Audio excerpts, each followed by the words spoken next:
नमस्ते दोस्तों, आप सभी का स्वागत है हमारे YouTube channel future computers Jhalrapatan में। दोस्तों, जैसे कि आपने हमारे पिछले वीडियो में देखा है कि हमने डीजीपे का सॉफ्टवेयर वर्जन के बारे में बताया था कि सॉफ्टवेयर वर्जन हम किस प्रकार से इंस्टॉल करेंगे, किस प्रकार से उसको यूज़ करेंगे और क्या क्या सावधानियाँ रखेंगे।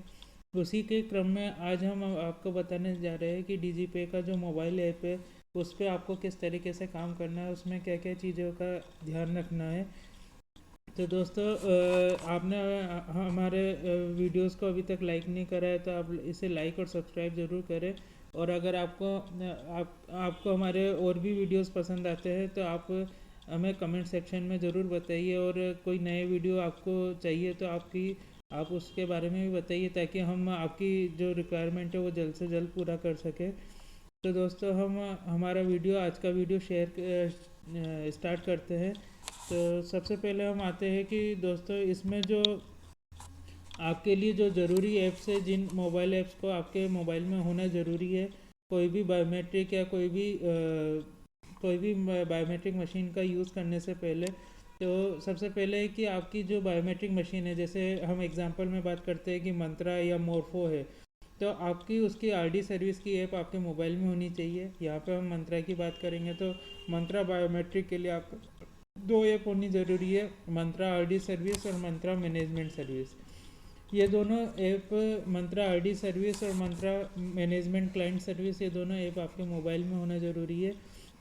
अगर ये मोबाइल में होगी तो ही आपकी मंत्रा बायोमेट्रिक वर्क कर पाएगी। तो इसके लिए आपको पहले से ही इसको इंस्टॉल करना है। ये प्ले स्टोर पे इजीली आपको मिल जाएगी। आप प्ले स्टोर पे मंत्रा आरडी सर्विस लिखकर सर्च कर सकते हैं और इस ऐप के लिए मंत्रा मैनेजमेंट क्लाइंट लिखकर आप सर्च कर सकते हैं। इसी के साथ साथ दोस्तों, अगर आप मंत्रा की आयरिश मशीन का यूज़ करते हैं तो आपको MIS 100 V2 करके आरडी सर्विस वाली ऐप इंस्टॉल करनी पड़ेगी, जो मंत्रा की आयरिश मशीन को हैंडल करती है, यानी उसकी आरडी सर्विस को मैनेज करके चलती है। तो आपको अगर आप मंत्रा आयरिश का भी यूज़ करते हो तो इसका यूज़ करना ज़रूरी है। इसके बाद नेक्स्ट अगर हम बात करते हैं कि मोरफो ऐप है, आपके मोरफो की बायोमेट्रिक है तो आपको Morpho SCL RD service use करनी रहेगी। इसमें मोरफो SCL आरडी सर्विस इसके बैकग्राउंड वर्क को चलाती है जो मोरफो की है। जैसे कि आप इसमें अबाउट दिस ऐप में देख पा रहे हैं कि RD service for MSO 1300E और इस तरीके के सभी वर्जन्स के बारे में यहाँ पे बता रखा है इन्होंने। तो अगर आप बायोमेट्रिक मशीन का यूज़ करना चाहते हैं और UIDAI के बेस्ड यानी आधार के बेस्ड पे कोई भी वर्क करना चाहते हैं तो आपको ये ऐप्स इंस्टॉल करनी रहेगी आपके मोबाइल में पहले से ही। अगर आप इनका यूज़ करते हैं तो ये आपके लिए बहुत अच्छी है। आपको इसके लिए लैपटॉप या कंप्यूटर को कहीं दूसरी जगह ले जाने की ज़रूरत नहीं पड़ेगी। आप सिंपली आपके मोबाइल और बायोमेट्रिक और OTG केबल को ले जाए और कस्टमर का आप काम कर सकते हैं। इसी तरीके से अगर आपका कुछ मोबाइल्स में OTG एक्टिवेट करने का अलग से ऑप्शन दिया जाता है। बहुत से मोबाइल में ऑटोमेटिक OTG कनेक्ट होते ही एक्टिवेट हो जाती है। तो जिनमें अगर OTG कनेक्शन का ऑप्शन है तो आप वो OTG कनेक्शन पहले से ही उसको ऑन करें, या फिर अगर आपकी बायोमेट्रिक या आपकी जो OTG आप लगाते हो तो उसके थोड़ी देर तक अगर वो एक्टिवेट नहीं होती है तो आपको उसको सेटिंग्स में जाके OTG कनेक्शन वाला ऑप्शन ओपन करके उसको एक्टिवेट करना रहेगा। तो दोस्तों, ये तो थी हमारी ज़रूरी ऐप्स जो आपके मोबाइल में होनी ज़रूरी है अकॉर्डिंग टू बायोमेट्रिक मशीन। जो सी बायोमेट्रिक मशीन या आयरिश मशीन है उसके अकॉर्डिंग। इसके बाद हम बात करते हैं कि CSC की जो डीजीपे ऐप है तो वो भी आपको प्ले स्टोर पे लेटेस्ट वर्जन इसका मिल जाएगा, CSC डीजीपे AEPS बैंकिंग के नाम से। अगर दोस्तों आप वेबसाइट की बात करें तो जैसे हमने पिछले वीडियो में डिस्कस करा था कि जहाँ से हमने सॉफ्टवेयर डाउनलोड करा था डीजीपे डाउनलोड लिख के, तो वापस से हम उसको देख लेते हैं एक बार। तो जैसे हमने यहाँ पे डीजीपे डाउनलोड लिखा तो सबसे पहला जो हमारा लिंक आया डाउनलोड डीजीपे का, इसको हम ओपन करेंगे। तो अगर आपको प्ले स्टोर से कुछ प्रॉब्लम आ रही है तो आप यहाँ से भी इसकी APK फाइल डाउनलोड कर सकते हैं, जो कि अभी इसका लेटेस्ट वर्जन 6.9 वर्जन है। तो आप वो APK फाइल यहाँ से भी डाउनलोड कर सकते हैं।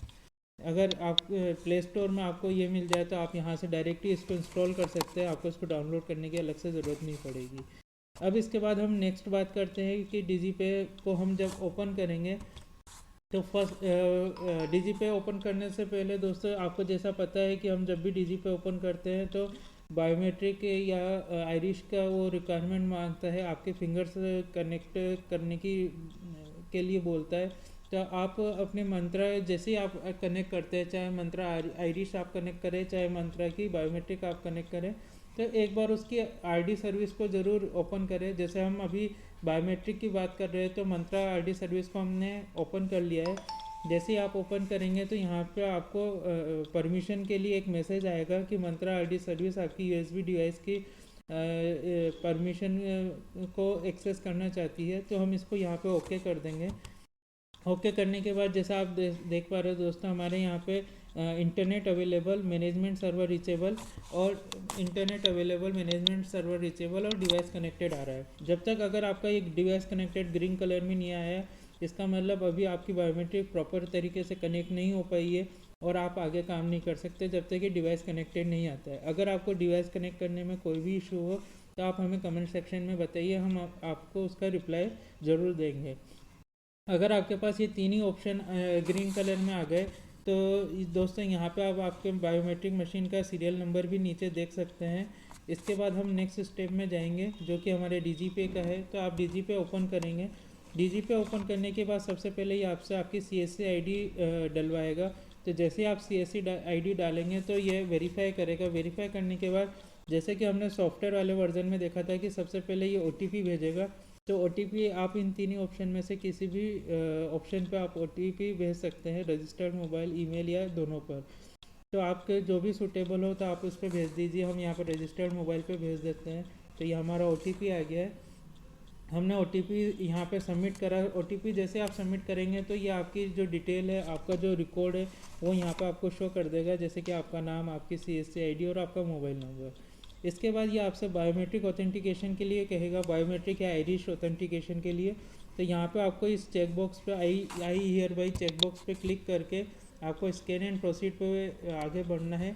जैसे ही आप स्कैन एंड प्रोसीड पे आगे बढ़ते हैं तो दोस्तों आपके पास अगर इस तरीके का मैसेज आता है डिवाइस नॉट कनेक्टेड, जबकि आपने डिवाइस कनेक्ट कर दी थी लेकिन फिर भी ये अलर्ट मैसेज आता है device not connected, please connect your device first. तो आपको सिंपली बस ये करना है कि आपकी बायोमेट्रिक को खोलकर आपकी जो OTG कनेक्टिविटी है उस OTG को कनेक्टिविटी को खोल के दोबारा से कनेक्ट कर दीजिए। दोबारा से वो परमिशन का आपको पूछेगा, आप ओके कर दीजिए। तो जैसे ही वहाँ पे रेडी टू यूज़ आ जाए ऑप्शन कि डिवाइस का रेडी टू यूज़ मैसेज आ जाए, तो आप स्कैन एंड प्रोसीड पर दोबारा क्लिक करें।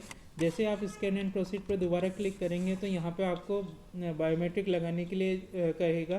तो आप आपकी कोई भी फिंगर आप उसमें लगा सकते हैं। जैसे आप फिंगर लगा के स्कैन करेंगे तो वो स्कैनिंग बायोमेट्रिक मैच होने पर ऑथेंटिकेशन सक्सेसफुल का यहाँ पे आपको मैसेज दे देगा। और मैसेज देते ही ये आपका जो डीजीपे का डैशबोर्ड है वो ओपन कर देगा। जैसे कि हमारा डैशबोर्ड यहाँ पर ये दिख रहा है कि ये हमारा डीजीपे का डैशबोर्ड है जिसमें आपको यहाँ पर सारी चीज़ें बता रखी है।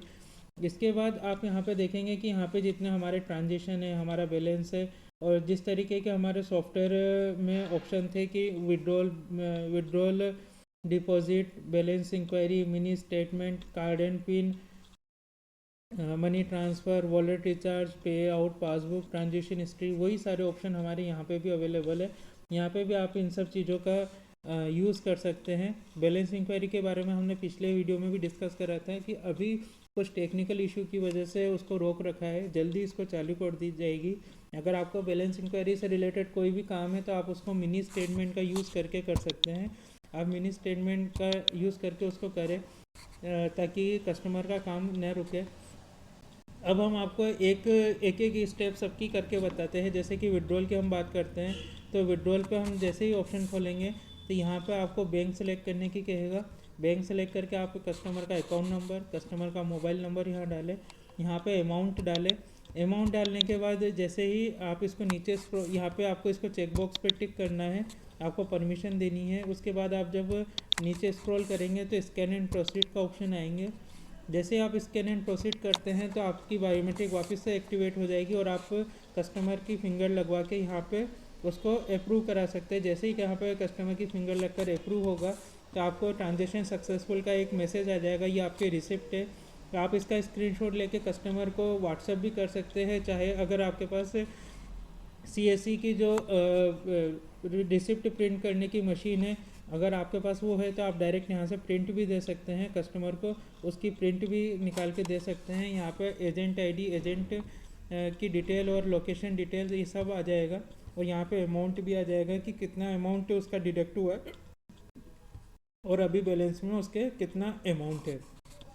तो इस तरीके से आप ये देख सकते हैं कि कस्टमर का विड्रॉल किस प्रकार से हुआ और कैसे उसका ट्रांजेक्शन सक्सेसफुल की रिसिप्ट हमारे पास आई। अब इसके बाद नेक्स्ट हम बात करते हैं मनी ट्रांसफ़र की। मनी ट्रांसफ़र में जब हम आएंगे तो जैसे आप मनी ट्रांसफ़र का ऑप्शन खोलेंगे, ये हमने पिछले वीडियो में जो सॉफ्टवेयर वर्जन है उसमें बात नहीं करी थी, तो हम यहाँ पे इसकी बात कर लेते हैं। तो मनी ट्रांसफ़र में जैसे आप इसको ओपन करेंगे तो सबसे पहले आपको रिमीटर से ऐड करना पड़ेगा। रिमीटर का मतलब है कि जो पर्सन आपके यहाँ ज़्यादातर मनी ट्रांसफ़र का काम कराता रहता है उसकी डिटेल। तो यहाँ पे आपको रिमीटर्स का मोबाइल नंबर डालना है। रिमीटर का मोबाइल नंबर जैसे आप डालेंगे, अगर वो रिमीटर पहले से ही आपसे पहले कभी मनी ट्रांसफ़र का डीजीपे पे काम करा चुका है तो उसका रिकॉर्ड ऑटोमेटिक आपको शो हो जाएगा। अगर मान लो कि अगर वो कस्टमर पहले से जुड़ा हुआ नहीं है तो आपका वो new customer as a new remitter add करने के लिए आपको यहाँ पे बताएगा। तो जैसे यहाँ पे एक बार हम मोबाइल नंबर वाला डाल देते हैं, जो मोबाइल नंबर हमारा पहले से कस्टमर जुड़ा हुआ है, तो हम यहाँ पे मोबाइल नंबर डाल के जैसे ही प्रोसीड करेंगे तो जैसे आप देख पा रहे हैं यहाँ पे बेनिफिशरीज़ यानी उसने कितने अकाउंट जुड़वा रखे हैं वो आपको अकाउंट की लिस्ट आ जाएगी। अगर वो मल्टीपल अकाउंट्स में ट्रांसफ़र कराता है तो यहाँ पे आपके पास मल्टीपल अकाउंट्स की लिस्ट आ जाएगी। अगर मान लो जैसे अभी यहाँ पे हमने जो बैंक यहाँ पे जोड़ रखी है उसको उस बैंक में नहीं करा के दूसरी बैंक में कराना है, और वो बैंक अगर इसमें जुड़ी भी नहीं है तो आप यहाँ पे ऐड बेनिफिशरी पे क्लिक कर उसकी बैंक डिटेल ऐड कर सकते हैं, यानी दूसरी बैंक की बैंक डिटेल यहाँ पे ऐड कर सकते हैं। उसके बाद आपको जब मनी ट्रांसफ़र करना रहेगा तो सिंपली जिस बैंक में वो ट्रांसफ़र कराना चाहता है आपको उस बैंक पे क्लिक करना रहेगा। जैसे बैंक पे मतलब उस बेनिफिशरी वाली रिकॉर्ड पे आपको क्लिक करना रहेगा। जैसे आप उस रिकॉर्ड पे क्लिक करते हैं तो यहाँ पे बेनिफिशरी की रिकॉर्ड एक बार सैंपल के तौर पर आपको यहाँ पे शो हो जाएगी। यहाँ पे शो होने के बाद जितना अमाउंट उसको ट्रांसफ़र में लेना है, मतलब मनी ट्रांसफ़र करना है, तो वो अमाउंट यहाँ पे लिखे। जैसे ही यहाँ पे अमाउंट लिख के ट्रांसफ़र नाउ पे क्लिक करेंगे तो वो अमाउंट आपके वॉलेट से कट कर कस्टमर के जो आपकी बैंक डिटेल आपको यहाँ पे सामने शो हो रही थी उसके अकाउंट में रुपए चल जाएगा। तो दोस्तों यहाँ पे आप इस तरीके से मनी ट्रांसफ़र कर सकते हैं। इसमें थोड़ा सा आपका अमाउंट चार्जेस लगते हैं, तो वो चार्जेस आप कस्टमर को बताकर पहले ही बताकर ले सकते हैं। इसके बाद जब अगर हम ऐसे कस्टमर की बात करते हैं जो फर्स्ट टाइम हमारे पास आया है, तो यहाँ पे ऐड रिमीटर में जैसे ही आप वहाँ पे मोबाइल नंबर इस पोर्शन में आप मोबाइल नंबर डालेंगे और वो मोबाइल नंबर अगर उसको रिकॉर्ड में नहीं मिलता है तो आपको ये स्क्रीन दिखाएगा जिसमें ऐड रिमीटर का ऑप्शन है। यहाँ पे आपको कस्टमर का मोबाइल नंबर जो वहाँ से ऑटोमेटिक आ जाएगा। यहाँ पे कस्टमर का name, gender, state, city, address, pin code लिखकर क्रिएट ओटीपी पे क्लिक करना है। जैसे आप क्रिएट ओटीपी पे क्लिक करेंगे तो एक ओटीपी कस्टमर के मोबाइल पे यानी जो रिमीटर है उसके मोबाइल पे जाएगा। वो ओटीपी आपको डाल के वेरीफाई करना है। वेरीफाई करने के बाद आपको ये स्क्रीन दिखेगी जिसमें अभी तो यहाँ पे हमको एक कस्टमर की डिटेल ऐड की हुई है, लेकिन अगर आप फर्स्ट टाइम किसी रिमीटर को ऐड कर रहे हो तो यहाँ पे ऊपर तो आपको रिमीटर की डिटेल दिखेगी और नीचे आपको बेनिफिशरीज़ की डिटेल दिखेगी। तो फर्स्ट टाइम में वो आपको यहाँ पे ब्लैंक दिखेगा। आप फिर उसको ऐड बेनिफिशरी करके आपको यहाँ पे ऐड करना रहेगा। इस तरीके से आप मनी ट्रांसफ़र का यूज़ कर सकते हैं। अगर इसमें कोई भी इशू है तो आप हमें कमेंट पे मैसेज करके आप बता सकते हैं, हम आपकी प्रॉब्लम को सॉल्व करेंगे। आपका जो भी इशू आ रहा होगा उसको देखेंगे। इसके बाद नेक्स्ट वॉलेट रिचार्ज का ऑप्शन है। वॉलेट रिचार्ज में जैसा हमने पिछले वीडियो में भी डिस्कस करा था कि वॉलेट रिचार्ज आपका सबसे बेस्ट ऑप्शन है, जो कि डायरेक्ट ही CSC ID का जो आपका वॉलेट है, डिजिटल सेवा का जो वॉलेट है उसको रिचार्ज कर देता है। बस यहाँ पे कंडीशन ये है कि मिनिमम आपको 500 रुपये से रिचार्ज करना रहेगा, जो कि आपका DigiPay का वॉलेट का जो अमाउंट है वो इंस्टेंट ही आपके CSC के डिजिटल सेवा के वॉलेट में ट्रांसफ़र हो जाता है। और उसमें सबसे बेनिफिशियल ये है कि आपको ना तो कोई IMPS चार्ज देना पड़ता है, कोई नेफ्ट चार्ज देना पड़ता है। हालांकि नेफ्ट चार्ज इसमें भी नहीं लगता है। तो इसमें प्रोसेस वही सेम है। यहाँ पे आप अमाउंट लिखें, अमाउंट लिखने के बाद यहाँ पे चेक बॉक्स पे क्लिक करें। चेक बॉक्स पे क्लिक करने के बाद जैसे ही आप स्कैन एंड प्रोसीड पर क्लिक करेंगे तो स्कैन एंड प्रोसीड पर क्लिक करते ही बायोमेट्रिक एक्टिवेट हो जाएगी और यहाँ पे आपका खुद का बायोमेट्रिक लगा के आप इसे ऑथेंटिकेट करेंगे। जैसे ही ऑथेंटिकेशन सक्सेसफुल होगा तो आपका एक रिसिप्ट जनरेट होगी और आपका जो अमाउंट है वो आपके CSC वॉलेट में इंस्टेंटली ट्रांसफ़र हो जाएगा। इसके बाद अगर हम बात करते हैं दोस्तों पे आउट की, कि अगर आपको CSC वॉलेट में पेमेंट ना जाकर आपको आपके अकाउंट में पेमेंट चाहिए तो यहाँ पे जैसे आप पे आउट ऑप्शन क्लिक करेंगे तो आपकी जो बैंक डिटेल DigiPay से जुड़ी हुई है, यानी कि आपके CSC अकाउंट से जो आपका अकाउंट जुड़ा हुआ है तो उसकी डिटेल आपको यहाँ पे शो हो जाएगी। इसके बाद यहाँ पे आप अमाउंट लिखेंगे कि कितना अमाउंट आपको पे आउट करना है, यानी कितना अमाउंट आपको आपके बैंक खाते में चाहिए। वो अमाउंट लिखकर यहाँ पे IMPS या नेफ्ट का यूज़ करेंगे।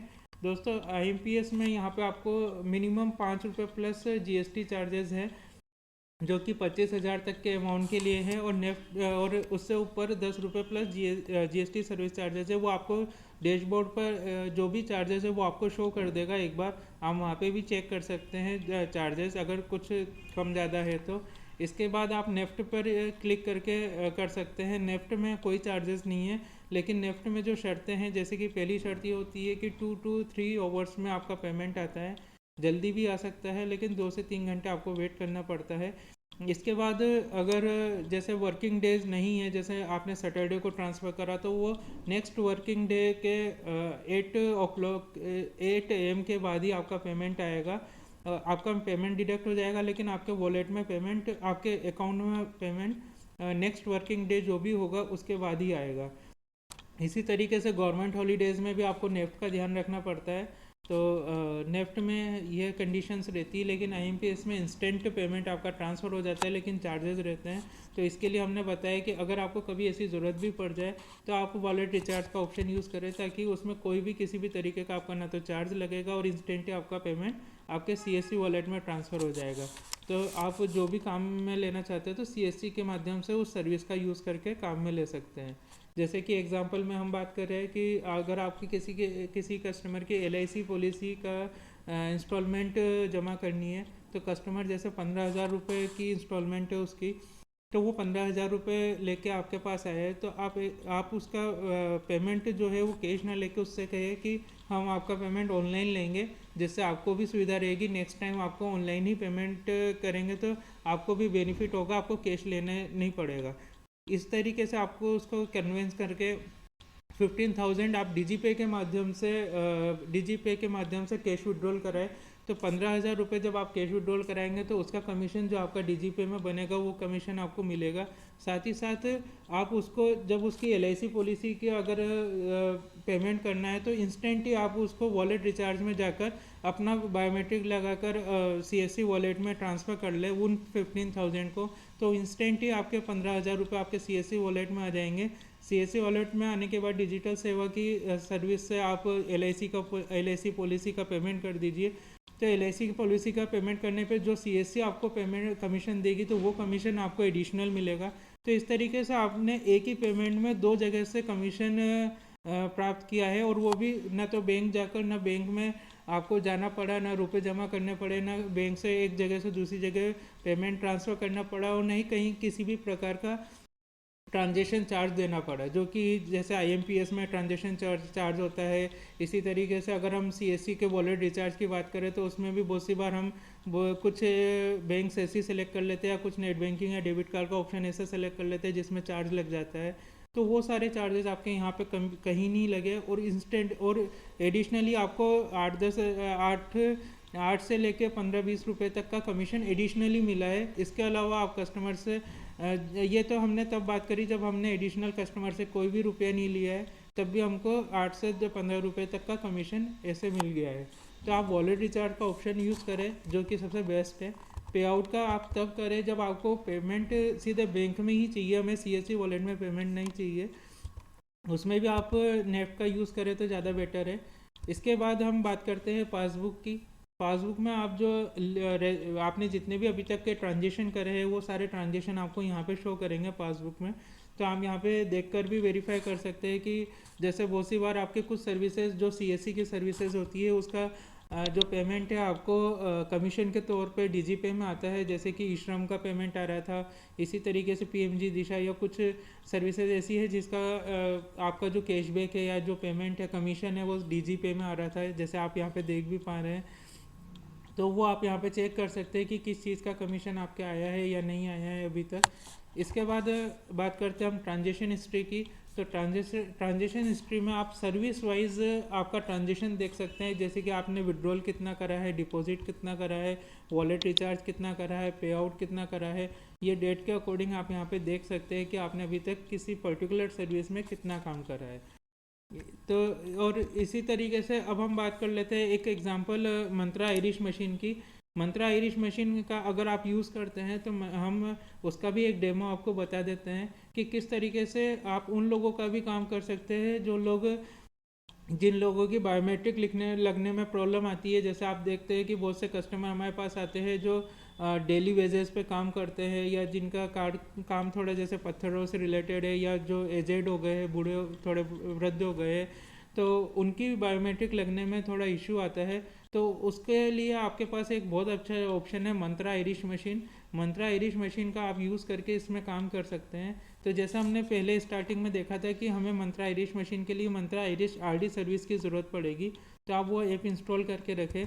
अब यहाँ पे अगर हम मंत्रा आयरिश मशीन का यूज़ करते हैं तो आपको मंत्रा आयरिश मशीन की जो आरडी सर्विस की हमने बात करी थी MIS 100V2 उसको एक्टिवेट करना रहेगा। तो हम उस ऐप को ओपन कर लेते हैं।